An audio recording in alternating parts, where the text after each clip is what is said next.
Buenos días, muchachos. Bienvenidos a la lección 15 del curso Señales y Sistemas. El día de hoy vamos a ver el tema de serie generalizada de Fourier. ¿Cómo se encuentran hoy?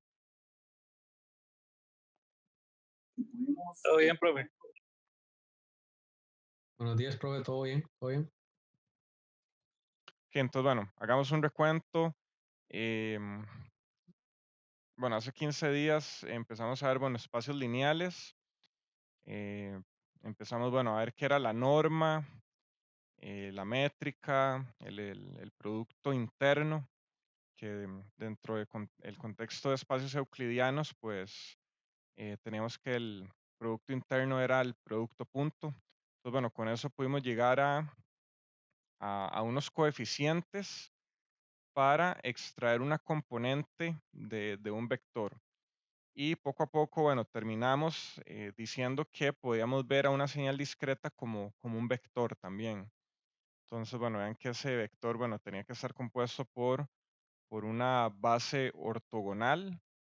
Es importante. Entonces, bueno, ahorita justamente vamos a retomar lo del el concepto de bases ortogonales.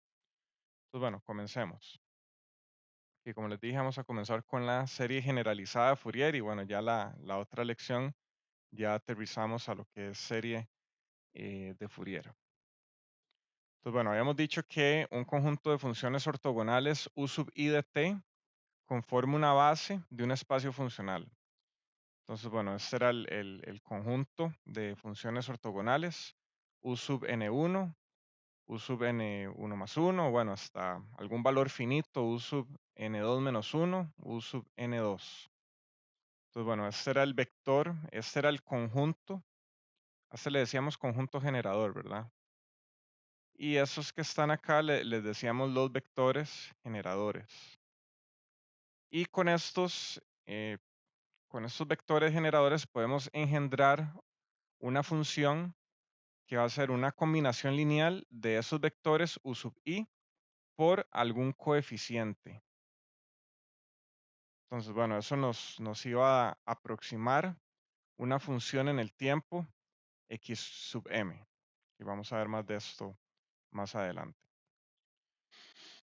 Ok, entonces, bueno, ¿cómo determinamos esos coeficientes sabiendo la función x de t? Bueno, este ejercicio ya lo habíamos hecho anteriormente, donde, bueno, partíamos, si se fijan en la diapositiva anterior, tenemos que x de t va a ser igual a esto, ¿verdad? Que de esto partimos. X de t va a ser igual a la sumatoria de los coeficientes e sub i por los vectores generadores. Entonces, bueno, a esto le aplicamos el producto interno con algún u sub k. Entonces, bueno, aplicamos producto interno a ambos lados. Por acá tenemos el producto interno de u sub k con la función x de t. Y bueno, por este lado tenemos el producto interno de este u sub k por esta combinación lineal. Entonces, bueno, vean que podíamos sacar la sumatoria fuera del producto interno y seguidamente podíamos sacar los coeficientes E sub i. Entonces nos va a quedar por acá el producto interno de los U sub k con los U sub i. Que habíamos dicho que como estas bases son ortogonales, todos van a dar, todos los productos internos, cuando k es diferente de i, que pongámoslo acá, el producto interno cuando k es diferente de i es igual a 0. Entonces vean que aquí solamente nos va a sobrevivir el u sub k o el producto interno del u sub k con el u sub k multiplicado por el c sub k. Entonces, bueno, esto va a estar igualado a esto que estaba por acá y justamente lo vamos a poner acá y vamos a despejar el c sub k. O sea, vamos a pasar a dividir el producto interno de U sub k con U sub k, que recordemos que esto era la norma de U sub k al cuadrado. Entonces vamos a tener por acá ya, bueno, estas dos ecuaciones que son pues las más importantes en este caso.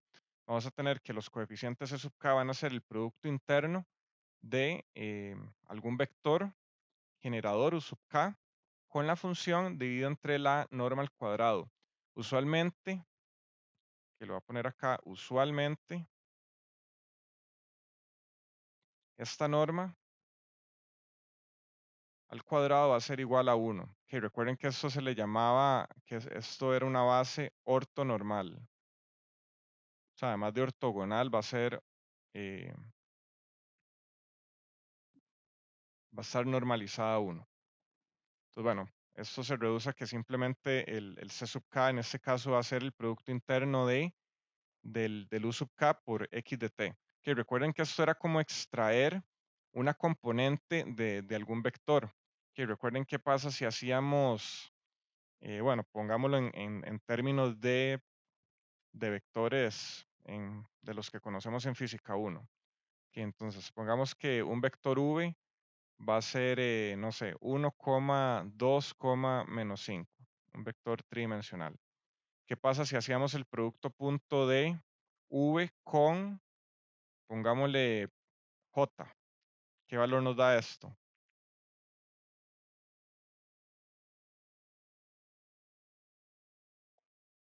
¿Cuál componente extrae calcular este producto punto? Y daría 2, ¿no? Porque 2. J es 0,1,0. Ajá, exactamente. Esto es, sí, eso es como hacer el producto punto de 1,2, menos 5 por 0,1,0. Ajá, entonces justamente ese producto punto nos va a dar 2. Vean cómo extraemos esta componente. Entonces, quiero que lo entiendan de esta manera. Veamos una función discreta x de t. Bueno, en este caso incluso lo vamos a poder llevar también a una función continua. Vamos a verlo más adelante.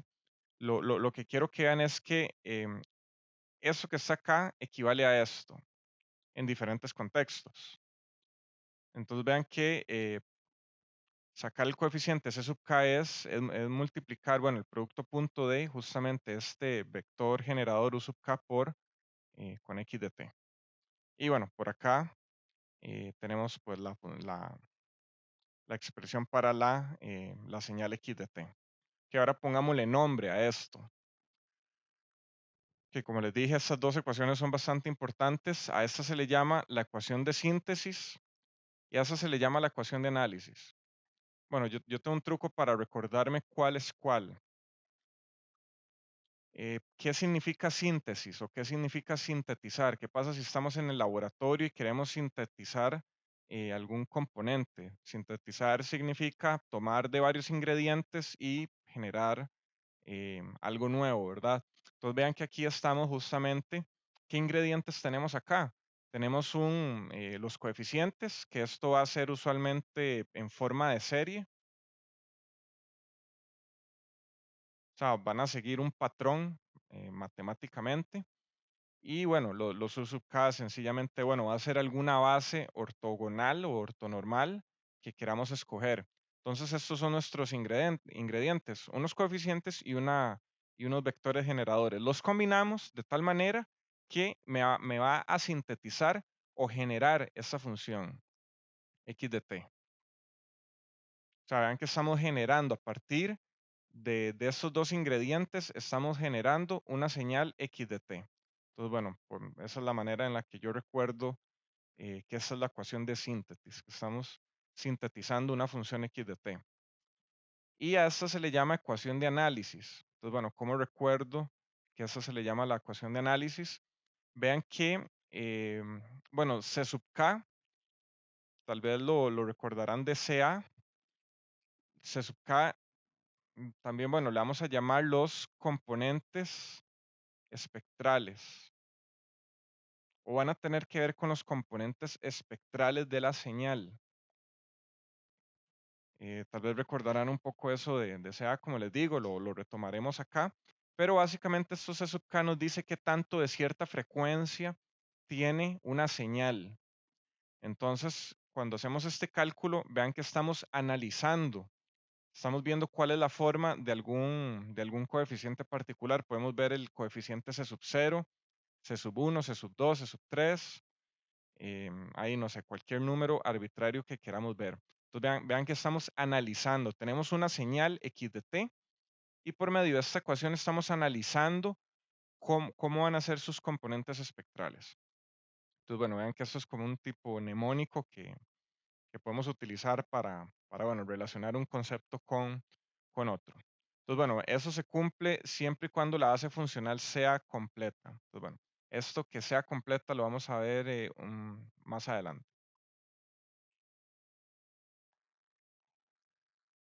Bueno, dicho en otras palabras, esta ecuación de análisis nos indica que si se utiliza una base ortogonal para la aproximación de una función x de t, el valor óptimo para el coeficiente c sub k depende tan solo de la función generadora u sub k, correspondiente al coeficiente, a calcular, y la función x de t, que se desea aproximar.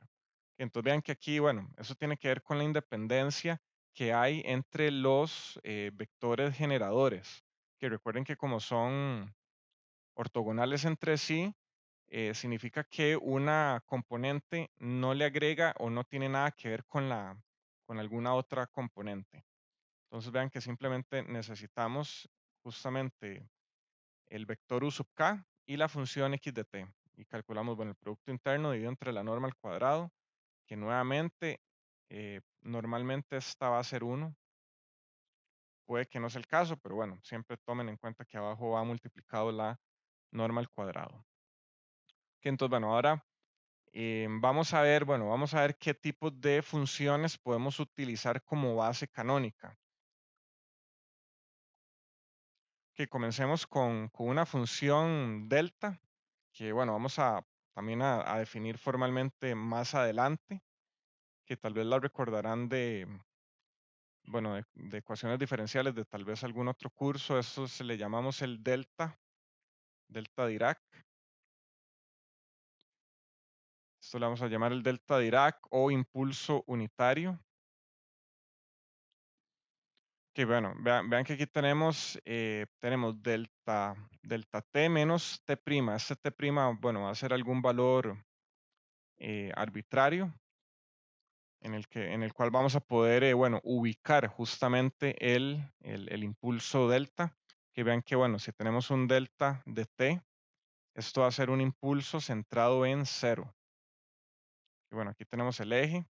El delta lo representamos como una flecha, bueno, de altura 1. Y vean que eso está ubicado en t' igual a 0. Pero ¿qué pasa si yo tengo un delta t menos 1? Que eso va a estar ubicado más bien en t', que bueno, este es el eje, y por aquí vamos a tener, este va a ser el delta de t menos 1. Y este t' va a ser igual a 1, aquí tenemos el eje t. Que bueno, aquí realizamos un cambio de variable, creo que esta letra se llamaba chi o ji, creo que era chi. Si decimos que chi es t menos t', pues bueno, vamos a tener esta misma integral en esta forma. Esto nos indica que el área bajo la curva de la función delta t debe ser igual a 1. Que bueno, en ese momento no estamos definiendo exactamente esa función delta como como un impulso unitario, más bien va a ser una conclusión al final de, bueno, de unas cuantas diapositivas. Simplemente basémonos en que el área bajo la curva de esa función debe ser igual a 1. Entonces, bueno, comencemos con una aproximación un poco gruesa de una función cuya área sea igual a 1. Vean que aquí tenemos, ¿cuál es el ancho de este pulso? Bueno, ese es el impulso rectangular, va a tener algún ancho, alguna altura. Vean que este ancho, ¿cuánto es este ancho? Va de menos tau medios a tau medios, que significa que eso tiene un ancho de tau y por acá tiene una altura de 1 entre tau. Entonces, bueno, vean qué área de este rectángulo va a ser tau por 1 entre tau, va a ser igual a 1. Entonces, bueno, este impulso rectangular con estas características cumple, bueno, este primer requisito, que el área bajo la curva sea igual a 1.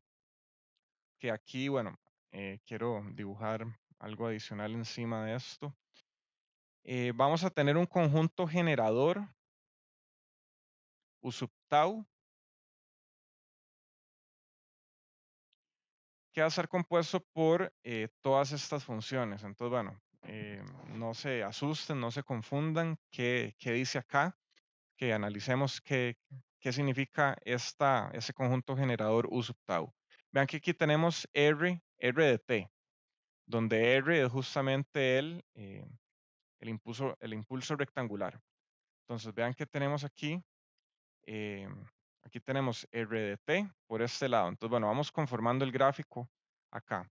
Ya R de t lo tenemos dibujado en este caso. Les había mencionado que, bueno, R de t va a estar centrado en 0. Entonces, bueno, por aquí vamos a tener este R de t menos tau. Este va a estar centrado en justamente tau. Entonces aquí podemos dibujar otro impulso. Y vamos a estar por acá. Ok, entonces vean que aquí vamos a tener tau. Y por otro lado tenemos, bueno, aquí tenemos R de t menos tau, por aquí tenemos R de t más tau. Entonces vamos a tener también adicionalmente, que bueno, lo voy a dibujar con el mismo color. Que vamos a tener aquí este impulso. Y este va a estar centrado en menos tau. Que vean aquí esta notación algo inversa. T menos tau significa, bueno, hay que sacar como el menos a factor común y nos va a indicar dónde está centrada esa función. Entonces vean que R de t menos tau está centrada justamente en tau. Tenemos R de t menos 2 tau. ¿Cómo va a ser esta función? Va a estar centrada en 2 tau. Entonces, bueno, vean que podemos dibujar acá. Ese impulso va a ser 0, excepto en, este punto que bueno, va a estar centrado en 2 tau.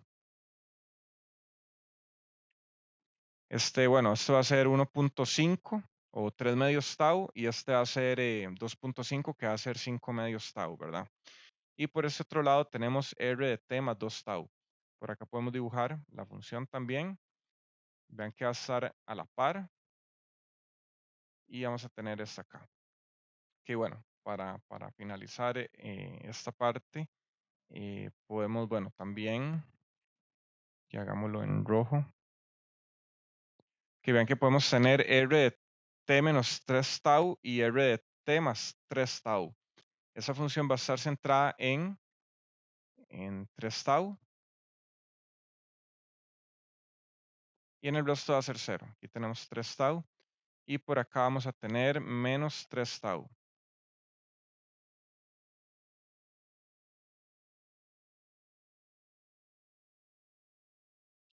Aquí vamos a tener menos 2 tau. Entonces, bueno, vean que aquí podemos seguir hacia infinito. Justamente, bueno, estos puntos suspensivos nos indican que ese conjunto generador es infinito. Vamos a tener aquí 4 tau, 5 tau, menos 6 tau, etc. Logran ver que esos impulsos están uno a la par de otro, o sea, no se traslapan. Pueden verlo, ¿verdad? Es este conjunto ortogonal o son estas funciones ortogonales entre sí. Que recuerden que un conjunto generador, bueno, debía ser ortogonal para poder utilizarlo como una base funcional para generar un espacio. Entonces, ¿alguien podría afirmar que este conjunto es ortogonal y por qué? Sí, porque tiene igual distancia. No exactamente por eso. O sea, particularmente porque es ortogonal. ¿Qué pasa si yo hago el producto interno de RT con R de t menos tau? ¿Cuánto hace producto punto? Que vea que tiene que dar 0, ya que, no, bueno, incluso nos están diciendo que es ortogonal, pero vean que podemos verlo gráficamente. Recuerden que el producto punto, tiene que ver con una integral Y vean qué pasa si multiplicamos R de t con R de t menos tau. Nos va a dar 0, porque donde una tiene un valor distinto de 0, la otra es 0. Entonces recuerden que gráficamente, si dos funciones no se traslapan y bueno, y son 0 en el resto, o sea, o más bien, si la multiplicación da 0, van a ver que el producto interno da 0. Bueno, justamente recordemos que el producto interno era, terminaba siendo, bueno, R, bueno, esa función, por ahí va un conjugado multiplicado por R de t menos tau, en este caso, de t, que bueno, aquí en algún intervalo, vean que esta multiplicación da 0. Ya con eso el producto interno da 0. Entonces, bueno, vean que gráficamente si vemos que, o sea, dos funciones no se traslapan y bueno, y son 0 en el punto donde la otra no es 0, pues su multiplicación va a dar 0. Entonces, bueno, de esta manera podemos ver que U sub tau es una base ortogonal. Y bueno, como dice aquí, pues que los desplazamientos ocurren en múltiplos de ancho del impulso, bueno, y eso implica que no van a traslaparse. Y entonces, bueno, ya vimos que el impulso rectangular es una función, o bien una base ortogonal. Que vean que podemos calcular la norma de estos impulsos está por raíz de 1 entre tau. Esta es la norma de esta función. Entonces vean que el coeficiente C sub k correspondiente a la función del vector generador o el conjunto generador R de t menos k tau necesario para aproximar la función x de t la vamos a calcular de esta manera. El C sub k va a ser igual a el producto interno de la función con ese, con ese vector generador o esa función generadora, en ese caso, R de t menos k tau, entre la norma al cuadrado. Que vean que la norma al cuadrado va a ser igual a 1 entre tau. Entonces, bueno, a la hora de conformar esta integral, vean que tenemos la función R de t menos k tau, que va a tener una altura de 1 entre tau, multiplicado por x de t. Y vean que justamente la función R de t menos k tau nos va a poner los límites de la integración. Que vean que eso va en general, bueno, para cualquier k, de kt menos tau medios a k tau más tau medios. Aquí gt es más bien tau. Que vean que si k es 1, que pongamos un ejemplo particular, si k es 1, vamos a tener R de t menos tau, ¿verdad? Ok, con eso quedamos en el ejemplo, bueno, que va a estar centrado eh, de menos tau medios a tau medios. Entonces, bueno, vean que aquí se nos van a ajustar los límites apropiadamente. Y este tau que aparece por acá va a ser el equivalente a 1 entre la norma al cuadrado. Vean que es 1 entre tau, entonces se nos va el tau para arriba. Vean que aquí este y este se nos van a cancelar y nos va a quedar simplemente la integral de la función x de t en el intervalo que nos da justamente la función generadora. En este caso, bueno, el límite más general va a ser k tau menos tau medios a k tau más tau medios. Que vamos a tener la integral de esta función en ese intervalo. Que recuerden que una integral era como el área bajo la curva, bueno, en el intervalo que le estamos dando. Y si queremos aproximarlo de una manera un poco gruesa, de manera inicial, vean que la integral en un intervalo es siempre igual a la longitud del intervalo, o sea, al ancho en el tiempo, multiplicada por el valor de la función en algún punto particular t' sub k que pertenece a ese intervalo. Comparemos esto con las sumas de Riemann, si las recuerdan de cálculo integral sí, ¿verdad? Cálculo integral. Las sumas de Riemann, que bueno, Riemann lo que hizo fue, bueno, aproximar las integrales a través de sumas, que recuerden que podemos escoger ese punto, bueno, vean que tenemos podemos tener aquí el impulso. Que vean que podemos escoger la altura de la función. Y digamos que por aquí pasa alguna función, la función x de t va a ser algo así. Entonces, bueno, vean que si queremos aproximar esta área que está por acá, que de alguna manera un poco gruesa inicial, vean que podemos escoger, bueno, un rectángulo cuya altura va a estar justamente en el centro del intervalo. O vean que podemos escoger también un rectángulo cuya altura va a estar al inicio o al final, que en general esos eran como los 3 puntos más sencillos, al inicio, al medio o al final. Tal vez valga la redundancia, el punto medio va a ser la mitad del rectángulo, ¿verdad? Entonces, bueno, vean que podemos aproximar de una manera muy, muy gruesa el área de esta función bajo la curva, que es la integral, de acuerdo a este ancho de este pulso, bueno, que va a estar definido por eso que está acá. Entonces, de esta manera, el coeficiente c sub k, vean que va a ser la función x evaluada en ese punto de prima sub k por tau, donde tau es el ancho. Tau es el ancho de este pulso. Entonces, vean que justamente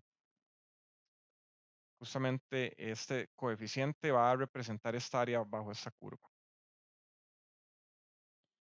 Ok, el késimo término de la combinación lineal está dado por el c sub k multiplicado por r de t menos k tau. Y la mejor aproximación a esa función con la base ortogonal u sub tau va a ser esta que va a estar acá. Entonces, vean que, bueno, interpretemos qué dice acá, o bien, cuáles son sus componentes. Vean que esto que está acá es la altura de la función.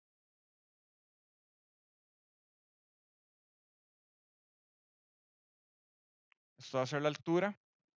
Vean que esta va a ser la ubicación en el tiempo.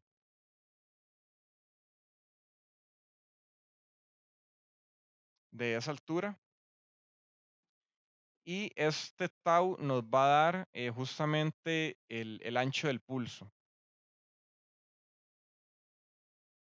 Entonces vean que al multiplicar esos tres términos ya damos con un rectángulo que va a estar ubicado en algún punto particular del tiempo con algún ancho particular y de una altura dada por la función evaluada en algún punto de ese intervalo.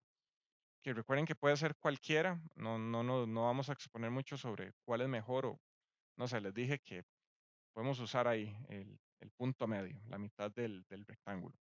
Entonces vean que vamos a tener que la función x sub a, que este a viene de aproximado. O sea, la función x aproximada va a ser esta sumatoria de este producto. La altura de la función por el impulso que nos lo va a ubicar en el tiempo por el ancho del pulso. Ok, entonces veamos cómo se traduce esto gráficamente. Que veamos que aquí tenemos diferentes, aquí vamos a tener R de T menos K tau. Ajá, ¿verdad? Entonces, bueno, vean que para K igual 1, vean que el impulso está centrado justamente en 1. Para K igual 2, vean que está centrado en 2 el impulso y bueno, así sucesivamente. Para K igual 3, este va a estar centrado en 3.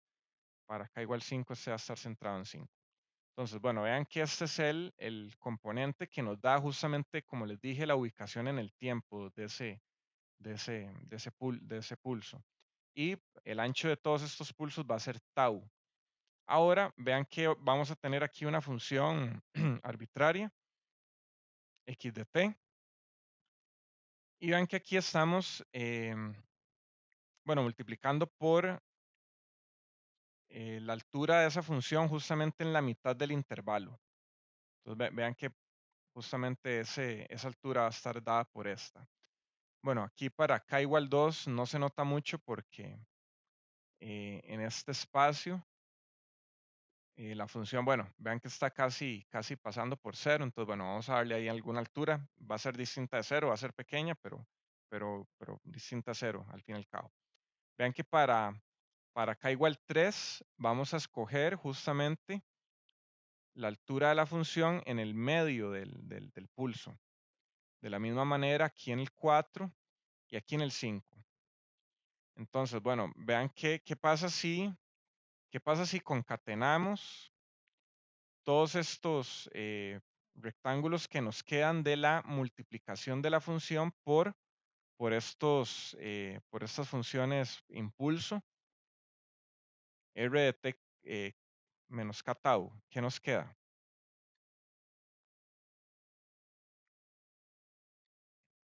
Que vean que aquí tenemos x de t. Y bueno, vamos a usar dos tau distintos. Tau igual a 1, o sea, un ancho igual a 1.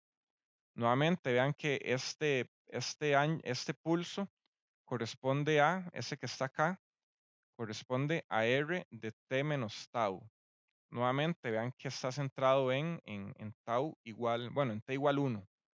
Y va de menos tau medios a tau medios. En este caso es menos 0.5 a 0.5. Entonces vean que de una manera gruesa o grosera vamos a aproximar esa función x de t por medio de este tren de pulsos. Esa va a ser nuestra primera aproximación. ¿Qué pasa si le bajamos o le reducimos el ancho por 1/4 al impulso? Vean que cada vez, bueno, se ve, bueno, podríamos decir que se ve robótica. Si queremos darle algún adjetivo, no sé, algo subjetivo. Vean que podemos ir aproximando esta función. Aquí lo que hicimos fue reducir el tau a 1/4. Entonces, ¿qué esperarían ustedes que hay que hacer para aproximar, o bien para que x sub a de t tienda a x de t? ¿Qué se necesita?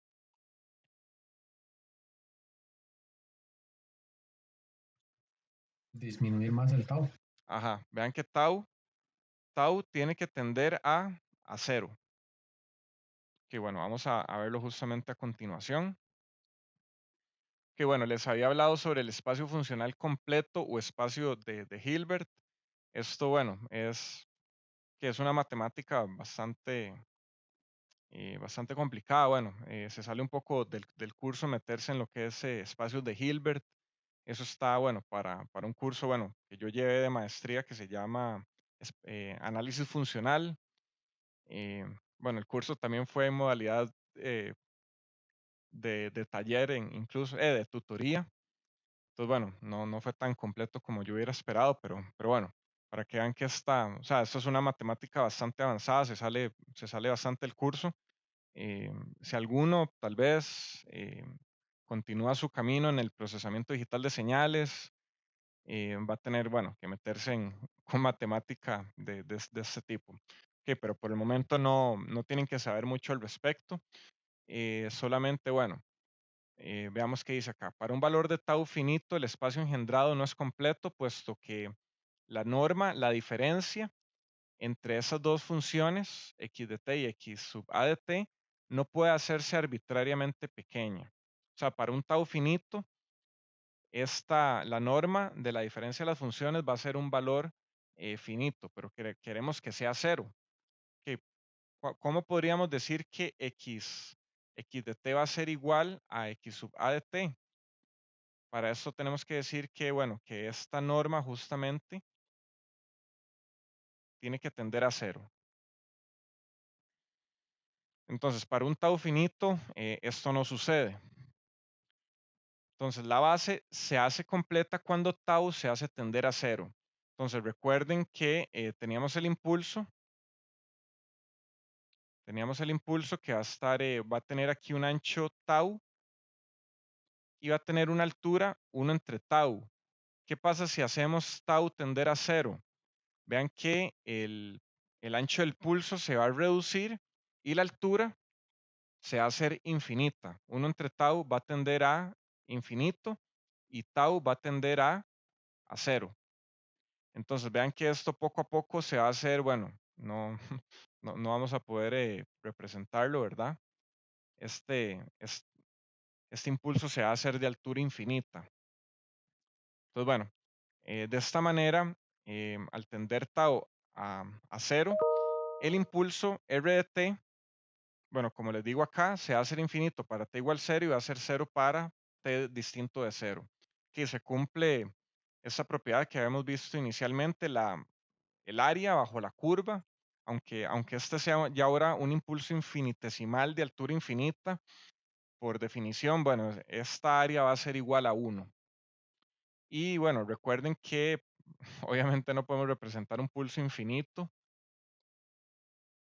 Entonces vean que bueno, si queremos graficar este delta t, bueno, eso es un delta, que voy a usar aquí otro color, que vean que si queremos representar un delta, pues la convención es ponerle aquí una flechita y esto va a ser una altura de 1. O sea, usualmente va a ser una altura de 1, pero bueno, obviamente ya sabemos que matemáticamente no tiene esa altura, pero como les digo, no vamos a poder representar una flecha de altura infinita. Entonces esta va a ser la forma en la que vamos a graficar un delta de t.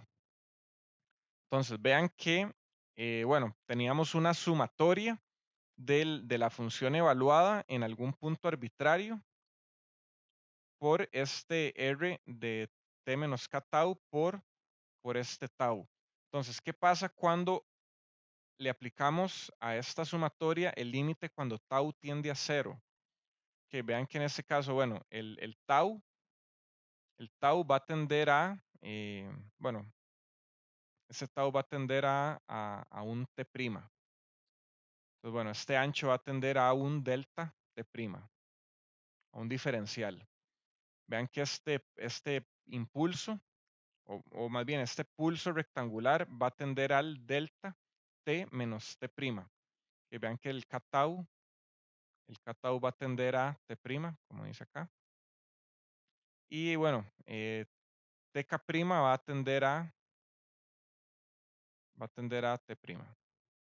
Entonces vean que aquí vamos a tener la función evaluada, bueno, en algún punto, eh, bueno, que en este caso vean que se convierte en el mismo punto donde estamos centrando el impulso. Vean que en este caso ahora ya estamos pasando bueno, de lo entero, en variable entera, a la variable real. Que vean que aquí esto es de variable real, o sea, está definido para cualquier valor en la recta real. Entonces, vean que este t', o sea, podemos evaluar la función en cualquier punto. Punto 3143 y ese delta va a estar ubicado en punto 3143. Entonces, vean cómo esta función ahora, al hacer el tau igual a 0 o hacerlo tender, esta función va a aproximarse por medio de una integral. Entonces, bueno, aquí está un poco lleno, bueno, de apuntes, pongámoslo aquí un poco más al lado, que es x de t, vean que va a ser la integral que va de menos infinito a infinito de la función evaluada en algún punto t' por el delta ubicado en algún t' por delta t, delta t'. Ujú. Que bueno, ahora veamos un rápido ejemplo. Nos piden encontrar los términos de la combinación lineal que aproxima la función x de t igual a t cuadrado más 2t menos 1 correspondientes a las funciones de la base canónica delta t más 1, delta t y delta t menos 1. Que vean que en este caso únicamente tenemos tres impulsos. En general la base va a ser infinita, pero bueno, vamos a hacer este ejemplo para tres impulsos particulares, ubicados bueno, en valores enteros del tiempo. Entonces, bueno, aquí nuevamente estamos haciendo, bueno, cuando tau tiende a 0, vamos a tener bueno, que esta función va a tender al delta. Entonces, ahora simplemente nos queda evaluar el x en ese t'. que justamente nos los va a dar los taus que estamos, bueno, que nos están dando. Entonces, bueno, vean que los términos x t' por delta t menos t' delta t' va a ser justamente, bueno, la función, vean que va a ser la función evaluada en -1, la función evaluada en 0 y la función evaluada en 1. ¿Cómo era esta función? Era t cuadrado más 2t menos 1.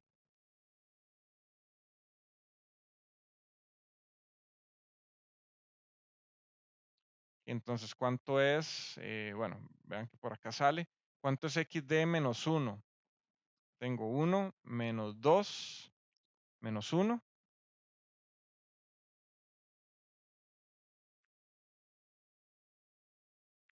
Vean que nos va a dar menos 2. ¿Qué pasa si yo hago, bueno, x de 0? Nos va a dar justamente menos 1. Y x de 1, vean que nos va a dar 2. Entonces, vean que estos son las alturas que aparecen acá, menos 2, menos 1, menos 2. Y eso va a estar multiplicado por el delta correspondiente al punto que evaluamos en ese tiempo particular. Que en este caso este va a ser delta de t más 1, este va a ser delta t, este va a ser delta de t menos 1. Entonces, bueno, vean que aquí vamos que aquí tenemos esta función va a ser x de t. Entonces vean que aquí simplemente vamos a tener estos impulsos rectangulares ubicados en -1, en 0 y en 1.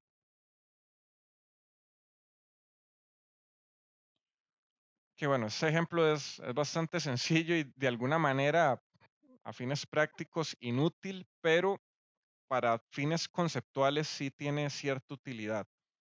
Vean que aquí simplemente usamos 3 deltas arbitrarios. ¿Qué pasa si yo uso una cantidad infinita de deltas?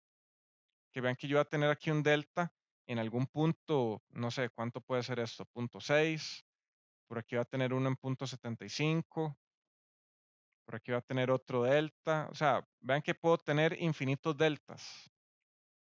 Entonces, cuando yo tengo infinitos deltas, ¿qué pasa? Vean que estoy logrando justamente ya aproximar la función completamente. Entonces, bueno, vean que esa es la utilidad conceptual que tiene este ejemplo.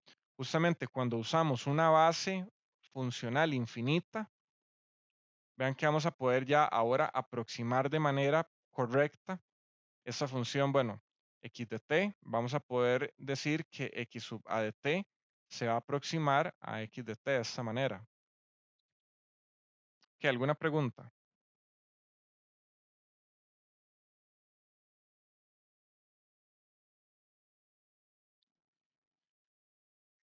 Que vean con respecto con lo que comenzamos hace 15 días hablando sobre espacios lineales, espacios funcionales, vean que ya, bueno, un, le estamos dando un valor exacto, bueno, a esta base canónica funcional, que en este caso vimos bueno, que podemos utilizar un delta. Ahora, bueno, ya para aterrizar, bueno, para ir terminando un poco la lección de hoy y dejar, bueno, sentadas las bases para la próxima clase, vamos a hablar un poco sobre periodicidad y funciones armónicamente relacionadas. Eso es lo que nos va a interesar para el curso. Que bueno, esto creo que, bueno, esto se ve en CA sobre periodicidad, ¿verdad? De corriente alterna. Se dice que una función x de t es periódica si se cumple esta relación. O sea que x de t va a ser igual a x de t más algún valor t mayúscula. O sea, esto significa que la función se va a repetir en algún valor t mayúscula. A este valor t mayúscula le vamos a llamar periodo de la función de x de t. Y al menor t que satisfaga esta condición le vamos a llamar periodo fundamental y lo vamos a dar por t sub p. Este va a ser el periodo fundamental.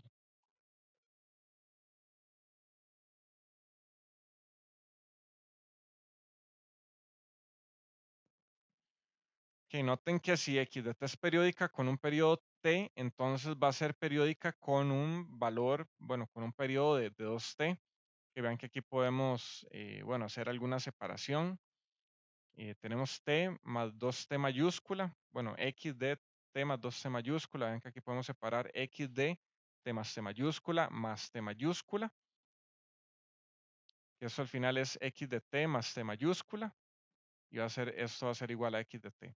Que esto, bueno, sucede en general para cualquier k. O sea, ¿qué significa esto? Que una función periódica con periodo t también es periódica con periodo kt. Que bueno, ¿qué pasa si tenemos una función, no sé, bueno, hagamos una función senoidal, la más sencilla.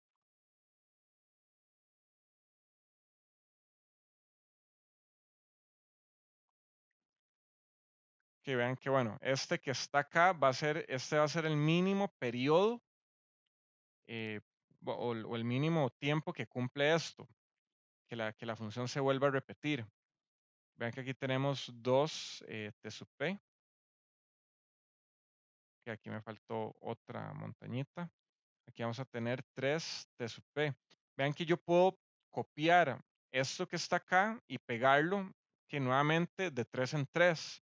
Y vean que la señal va a seguir siendo periódica. Entonces, yo puedo tomar que esta señal va a tener 2 periodos o 4 o n periodos que va a seguir siendo periódica. Y nuevamente el valor mínimo de t que cumple esto le vamos a llamar el periodo fundamental, que en este caso va a ser t sub p. Que para ese curso en particular nos interesan las funciones exponenciales complejas, que van a estar dadas, bueno, le vamos a llamar s sub k de t, van a estar dadas por, bueno, ese exponencial complejo no les es desconocido, ¿verdad? Que no dejen que las letras los asusten tampoco. ¿Qué dice acá?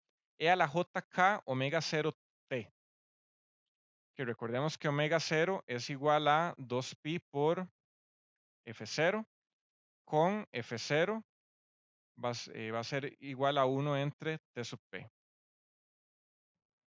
sea, la frecuencia fundamental, f es la frecuencia hertziana, se mide en hertz, omega es la frecuencia angular, medida en radianes por segundo, y bueno, aquí tenemos todas estas relaciones.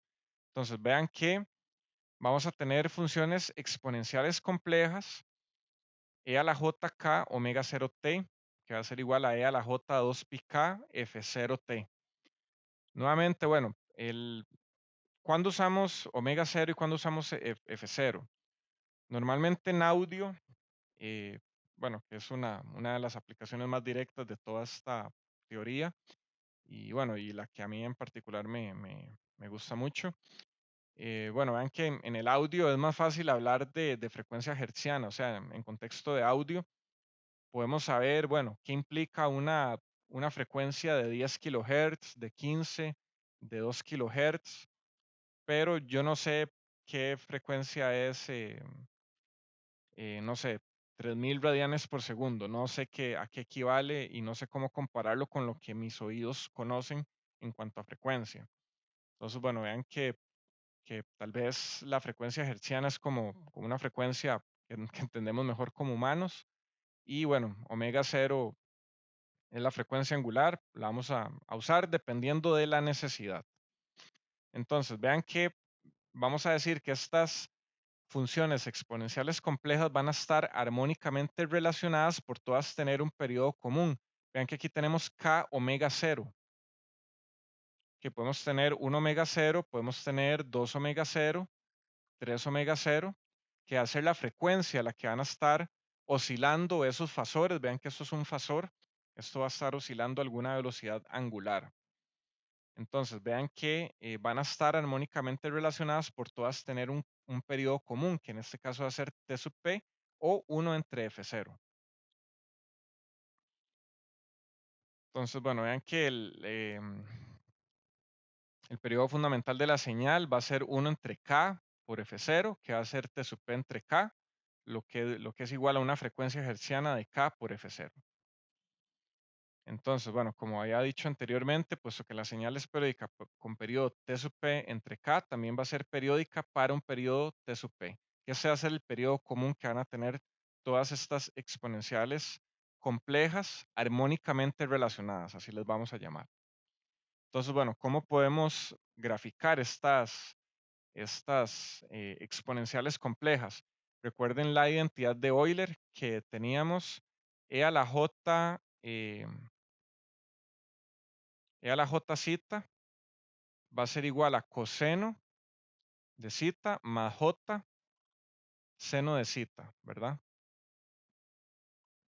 Que esto era lo que nos decía la identidad de Euler. Aquí también tenemos un radio, R, que se lo vamos a multiplicar a cada uno de esos componentes.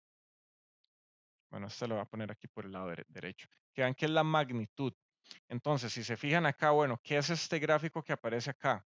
Que vean que aquí, bueno, los ejes están, bueno, están girados. Esta parte que está acá, esta va a ser la parte real de ese exponencial complejo, que justamente vean que va a ser R coseno de t, coseno de zeta, esta va a ser la parte real y esta va a ser la parte imaginaria. Entonces, este que está acá va a ser parte imaginaria. Que bueno, ¿cómo sé eso? Porque vean que aquí en 0, esta señal sinusoidal, vean que comienza en 1. Entonces, esta que está acá es un coseno. Entonces, bueno, eso me indica que el eje sobre el cual está variando, ese que está acá, este eje, bueno, que se ve vertical, en realidad es es el eje real. Y vean este otro que está acá. Vean que esta comienza en 0 y el seno comienza en 0. Entonces vean que este va a estar variando, bueno, en lo que aquí parece un eje horizontal, pero bueno, nuevamente está corrido, pero ese va a ser el eje imaginario. Entonces vean que sobre el eje horizontal, bueno, el coseno va a estar variando acá de esta manera y sobre el vertical o el imaginario, el seno va a estar variando de esta manera. Entonces, ¿qué pasa si le sacamos la magnitud? ¿Qué pasa si le sacamos la magnitud a esa variación o al vector que se va a generar con estas coordenadas? Vean que, bueno, va a aparecer aquí como, bueno, como algo que está oscilando circularmente con magnitud igual, bueno, igual a R en este caso. Entonces, bueno, vean que esto va a variar en el tiempo, que aquí va a aparecer como tal vez un tornillo, va a ir girando ahí. ¿Qué pasa qué pasa si reducimos el periodo?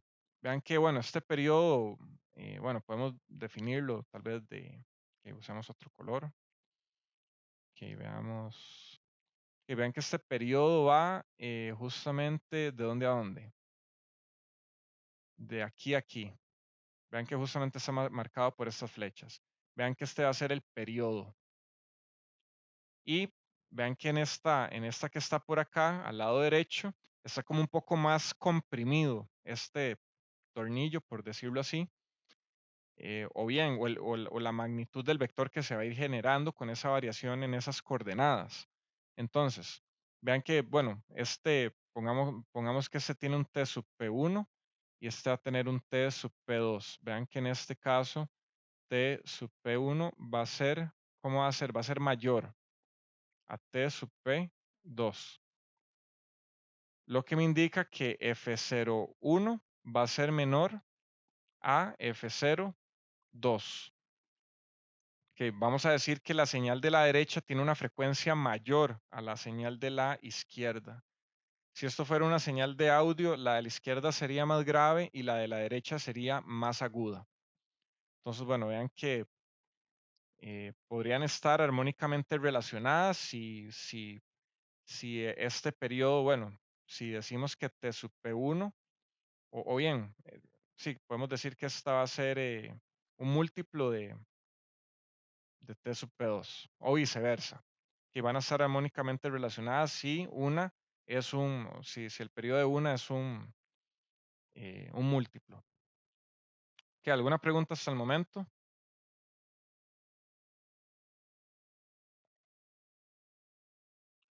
Ok. ¿Cómo va a ser el producto interno de estas funciones exponenciales armónicamente relacionadas? Entonces, vamos a hacer el producto el producto interno de alguna función S sub i por alguna función S sub k, que recordemos que, bueno, lo teníamos por acá, S sub k es e a la j k omega 0t. Ya apuntémoslo por acá. S sub k va a ser igual a e a la j k omega 0t. Entonces, al hacer el producto interno de alguna función S sub i con alguna función S sub k, vamos a tener la integral que va sobre un periodo de algún t sub 0, algún t sub 0 más t sub p. Vean que aquí, bueno, como ahora estamos hablando de funciones exponenciales complejas, vean que aquí sí entra, o sea, sí tenemos que tomar en cuenta el conjugado de esta función. Vean que en ese caso, esa función es compleja. Entonces, el conjugado sí entra en cuestión. Entonces, vean que vamos a tener la integral sobre este periodo del conjugado de S sub i por S sub k. Entonces, S sub i va a ser e a la j omega 0 i por t conjugado, y el S sub k va a ser e a la j omega 0 kt. Bueno, si le aplicamos el conjugado a esta función, vamos a tener e a la menos j omega 0 it por e a la j omega 0 kt. Que vean que por propiedad de los exponenciales vamos bueno, sacar a factor común el j omega 0, y nos va a quedar aquí el k menos i multiplicado. Entonces, ahora vamos a tener que evaluar dos casos. El caso en el que k sea igual a i y el caso en el que k sea diferente de i. Vamos a evaluar esos dos casos. Para el caso donde k es igual a i, pues vamos a tener que k menos i va a ser igual a 0, ¿verdad? Entonces vean que aquí esta diferencia se nos va a hacer 0. Vamos a tener e a la 0, que va a ser 1. Entonces esto nos va a dar la integral de 1 de t sub 0 hasta t sub 0 más t sub p, o bien de menos, bueno, vean que esto también podría ir de menos t sub p medios hasta t sub p medios. Vean que o sea, el ancho va a ser el mismo. Que vean que esta integral nos va a dar t sub p. Esto quiere decir que eh, con un periodo t sub p común a todas las funciones exponenciales armónicas, la norma de esta función compleja, bueno, este exponencial complejo está dado por t sub p. Esa va a ser la norma al cuadrado de estas funciones armónicamente relacionadas. ¿Qué pasa si hacemos k distinto de i? Que bueno, aquí hay que evaluar la integral, que nos va a quedar esto por acá, que considerando que omega 0 por t sub p es igual a 2pi, bueno, aquí podemos, nos va a quedar de esta manera, que vean que esto nos va a dar 1. Esto en magnitud nos va a dar 1. O sea, esto es un fasor que va a estar ahí dando vueltas, pero en esencia su magnitud va a ser 1. Entonces vean que nos va a quedar 1 menos 1. Esto nos va a dar 0. ¿Y qué pasaba o qué significaba cuando el producto interno de una función S sub i con S sub k es 0? Vean que el producto interno de estas dos funciones nos dé 0, significa que esas funciones son ortogonales, lo cual nos indica que las funciones exponenciales complejas armónicamente relacionadas S sub k de t igual a e a la j omega 0 kt conforman una base funcional ortogonal. Que esa es la conclusión de esto. Como estas funciones exponenciales complejas armónicamente relacionadas conforman una base funcional ortogonal, vamos a poder utilizarlas para sintetizar justamente funciones o aproximar funciones. Entonces, particularmente cuando, bueno, y aquí ya estamos aterrizando hacia serie de Fourier. Esta es la función que vamos a utilizar como función generadora. Entonces, bueno, esto ya nos da la completitud de esta base. Se puede mostrar además que el conjunto de todas las funciones S sub k, con k que pertenece a z, engendran un espacio completo con todas las funciones periódicas que cumplen las llamadas condiciones de Dirichlet, que vamos a ver, bueno, más adelante cuando entremos a series de Fourier ya propiamente, que es justamente el tema de la siguiente lección. Entonces, a nivel de resumen, que vean todo el viaje que hemos hecho para ya llegar, estamos a punto de aterrizar en lo que va a ser series de Fourier. Estamos hablando, bueno, sobre bases ortogonales, bases funcionales que van a tener vectores generadores con el cual vamos a poder aproximar vectores. Estamos hablando de vectores de alguna dimensión baja, 2 o 3 dimensiones, para lo que conocemos de física, pero luego lo extendimos a una señal infinita, discreta, y bueno, vean que ahora logramos ya terminar con una base funcional muy particular, en este caso estas funciones exponenciales complejas armónicamente relacionadas. También vimos que bueno, los impulsos delta también nos sirven, pero para serie de Fourier particularmente nos vamos a enfocar en funciones armónicamente relacionadas, bueno, exponenciales complejas. Y bueno, para adelantarles, y también tal vez lo recordarán de CA, bueno, si vieron bien series de Fourier, vean que también podemos utilizar, bueno, senos y cosenos. Recuerden justamente que e a la j omega 0 kt, ¿a qué es igual? Esto va a ser igual a coseno de omega 0 kt más j seno de omega 0 kt. Entonces, en general, para la serie de Fourier vamos a poder usar exponenciales complejas o senos y cosenos. Entonces, bueno, esto va a ser el tema de la próxima lección.